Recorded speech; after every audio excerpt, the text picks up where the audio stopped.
जय माता दी। जय माँ काली। आज का वीडियो इस टॉपिक के ऊपर है कि कई साधक कहते हैं कि गुरुजी यक्षिणी साधना के बारे में भी कुछ बताइए, विस्तार से बताइए। देखिए, यक्षिणी साधना जो होती है ना, जैसे परी, अप्सरा, इनसे ज़्यादा कहने का मतलब यक्षिणी साधना जो है शक्तिशाली होती है।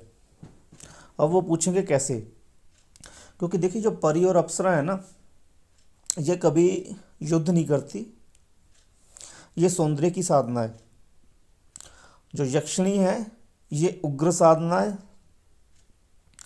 जैसे मैं आपको बताता हूँ, योगिनी योगिनी भी उग्र साधना है। जिस प्रकार वीर होते हैं ना, वीर शक्तिशाली, वैसे ही योगिनी और यक्षिणी वीरों की संज्ञा में माने जाते हैं। एक यक्षिणी अगर किसी व्यक्ति को सिद्ध हो जाती है, तो यक्षिणी का मैं एक आपको एक और भी फायदा बताता हूँ। यक्षिणी अगर किसी को सिद्ध होगी ना भाई, छोटे से छोटे दर्जे वाली भी यक्षिणी अगर आपको कोई सिद्ध होगी ना, तो ये देख लो कि वो आपको तंत्र और मंत्र से संबंधित कई प्रकार की साधनाएं करवा सकती है। और अगर वो आप पे इतनी प्रसन्न हो गई कि वो आपकी पत्नी बन जाए, तो वो आपको सिद्ध साधक भी बना सकती है। पर वो यक्षिणी जो है एक अच्छे आचरण वाली होनी चाहिए। अच्छे आचरण का मतलब है, दुष्ट यक्षिणियाँ भी हैं। ये मत समझिए कि अच्छी यक्षिणियाँ हैं, दुष्ट यक्षिणियाँ भी हैं। अच्छी यक्षिणियों में कौन सी यक्षिणियाँ आती हैं, ये गुरु को पता होता है, वही साधना करवाती। जो दुष्ट यक्षिणियाँ होती हैं, वो एक बार व्यक्ति को अगर व्यक्ति सिद्ध कर ले उसको, तो उसका बुरा हाल कर देती है, उसको मार भी सकती है और उसको कष्ट भी देती है कई प्रकार से, और उसको अपना दास बनाकर रखती है। और जब उसके साथ उसके वचन होते हैं, तो वचनों में वो उससे भी वचन ले लेती है कुछ ना कुछ उसको फंसाने के लिए। तो यक्षिणी साधना के समय बहुत ज़्यादा, कहने का मतलब, ध्यान रखना पड़ता है। और जो अच्छे स्वभाव वाली यक्षिणियाँ होती हैं, वो ज़्यादा शक्तिशाली होती हैं।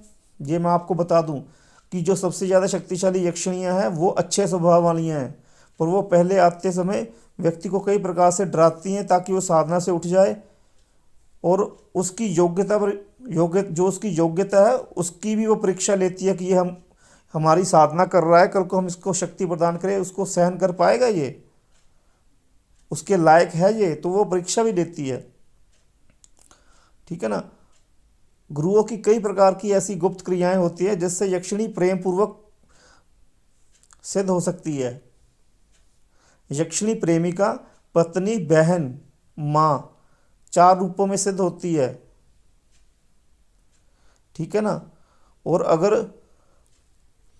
साधक किसी साधक के ऊपर ये अगर ये प्रेमिका या पत्नी के रूप में प्रसन्न हो रही है, फिर तो बहुत ज़्यादा शक्ति उसको प्रदान करती है, क्योंकि इन रूपों में ये बहुत ज़्यादा दयाल होती है।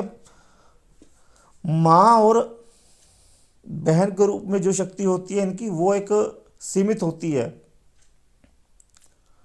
पत्नी और प्रेमिका के रूप में शक्ति इनकी बहुत ज़्यादा होती है। और एक बात और, कई साधक पूछते हैं कि इनका शरीर होता है। बिल्कुल इनका शरीर होता है। ठीक है ना, बिल्कुल इनका शरीर होता है। ये अगर साधक के ऊपर दयाल हो जाए, तो ऐसा कुछ नहीं है जो ये उनको नहीं दे सकती है। ये मैं एक प्रकार से आपको बताऊं, जैसे तांत्रिक होते हैं ना, जैसे हम अपने आप को तांत्रिक समझ लिए, हम साधनाएं करते हैं ना, हम तांत्रिक है। उसी प्रकार लड़कियां भी होती हैं तांत्रिक। तो जो उच्च कोटि से भी उच्च कोटि के ऊपर की होती है, उसको यक्षिणी कहा जाता है, क्योंकि इनको हर प्रकार की साधनाएं आती होती है, हर प्रकार की विद्या का इनको ज्ञान है। ठीक है ना। जिस प्रकार लूना चमारी, लूना योगन है ना, ये पहले हमारी तरह इंसान थी। ये साधनाएं करके एक सिद्ध साधिका बनी है। उसके बाद इसका नाम लूना योगन के रूप में भी आने लग पड़ा, और लूना चमारी के रूप में भी आने लग पड़ा। कहीं पर उल्लेख है कि लूना योगन अलग है, लूना चमारी अलग है। हर कहीं किसी किसी का अलग अलग मेथड है सोचने का। मैं आपको यही बताना चाहता हूँ कि जिस प्रकार लूना योगन या लूना चमारी जो है वो सिद्ध साधिका बनी है। सिद्ध साधिका के बाद उनका जो नाम है लूना जोगन और लूना चमारी के रूप में लिया जाने लगा है। अब जो प्रकृति से ही, कहने का मतलब प्रकृति के साथ उत्पन्न हुई है, जैसे अप्सरा उत्पन्न हुई, जोगनियाँ उत्पन्न हुई, परियां उत्पन्न हुई, उसी प्रकार ये यक्षिणियाँ उत्पन्न हुई है। ठीक है ना। इन्हें तंत्र मंत्र के हर चीज़ के बारे में इनका ज्ञान है, और ये ज़्यादातर इनका यूज़ जो है ना, तांत्रिक लोग जो है वो इनका यूज़ जो है साधना के लिए इनको प्रसन्न करते हैं, और इनका यूज़ साधना के लिए ही करते हैं। कई इनको पत्नी बना लेते हैं, कई इनको प्रेमिका बना लेते हैं, ताकि वो जो है इनको कई प्रकार की उच्च कोटि की साधनाएं करवा सके और एक सिद्ध साधक बना सके। क्योंकि पत्नी और प्रेमिका के रूप में जो बहुत ज़्यादा प्रसन्न होती है और अपने साधक को जो है सिद्ध साधक बना देती है, जिससे उसका मृत्यु पर जो है नियंत्रण हो जाता है और वो मृत्यु से परे हो जाता है। वो व्यक्ति जो है, कई तो जो है ये अपने यक्षलोक का द्वार खोल सकती है, जिसको ये अपना पति बना ले उसके लिए ये यक्षलोक का द्वार खोल सकती है, और उसको सिद्ध साधक बनाकर अपने साथ लेकर भी जा सकती है, या फिर जीवित अवस्था में वो समाधि भी ले सकता है, या मरणोपरांत भी, कहने का मतलब उसकी जो आत्मा होती है उसको ये खींच सकती है अपने लोक में। ठीक है ना। कई प्रकार से ये अपने साधक को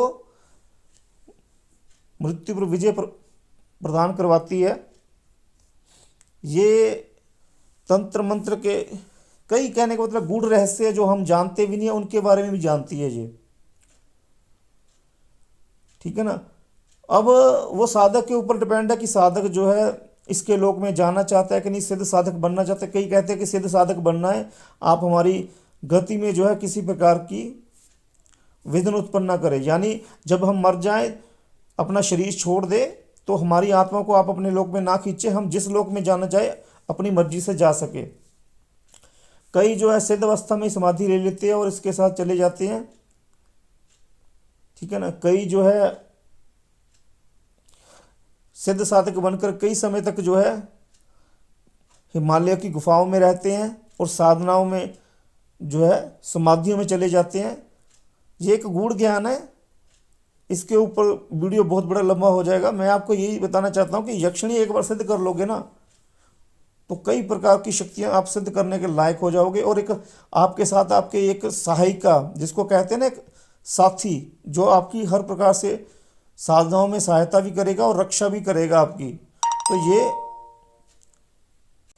कहीं यक्षिणी कितने प्रकार की होती है, कहीं पर 8 प्रकार की बताई जा रही है, कहीं पर 14 प्रकार की, कहीं 16 प्रकार की है, पर यक्षिणी बहुत प्रकार की हैं, इनकी गिनती नहीं की जा सकती।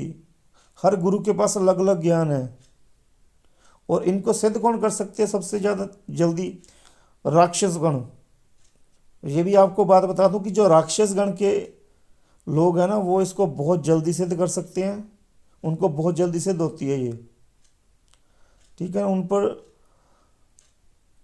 क्योंकि वो तामसिक प्रवृत्ति की होती है, तो और ये भी तामसिक प्रवृत्ति की उग्र साधनाएं हैं, और जो राक्षसगण के होते हैं वो भी उग्र होते हैं, तो उनको ये जल्दी सिद्ध होती है। मंत्र मैं यहाँ पर बता दूँ, मंत्र बहुत सी यक्षिणियों के यूट्यूब पर बहुत से है। मंत्र बताने से कुछ नहीं होगा, कौन सा मंत्र किसको जपना चाहिए और कौन सी साधना किस समय करनी है ये गुरु ही बताता है, और कौन सा मंत्र जो है हवन क्रिया बंधन क्रिया करके शिष्य को देना है वो भी गुरु ही बताता है, और वही गुरु को पता होता है। ठीक है ना। तो गुरु की देखरेख में कीजिए, जिसने करनी है साधना वो व्हाट्सएप से जुड़कर साधना कर सकता है। ठीक है ना। और यह साधना एक बार सिद्ध होती है तो जीवन में बहुत सी साधनाओं के लिए रास्ते खुल जाते हैं, आपको मैं ये बात बता दूं। ठीक है। वीडियो बहुत लंबा हो रहा है। जय माता की। कल को फिर से कोई और वीडियो बनाऊंगा किसी और टॉपिक पर। चैनल से जुड़े रहें। जय माता दी।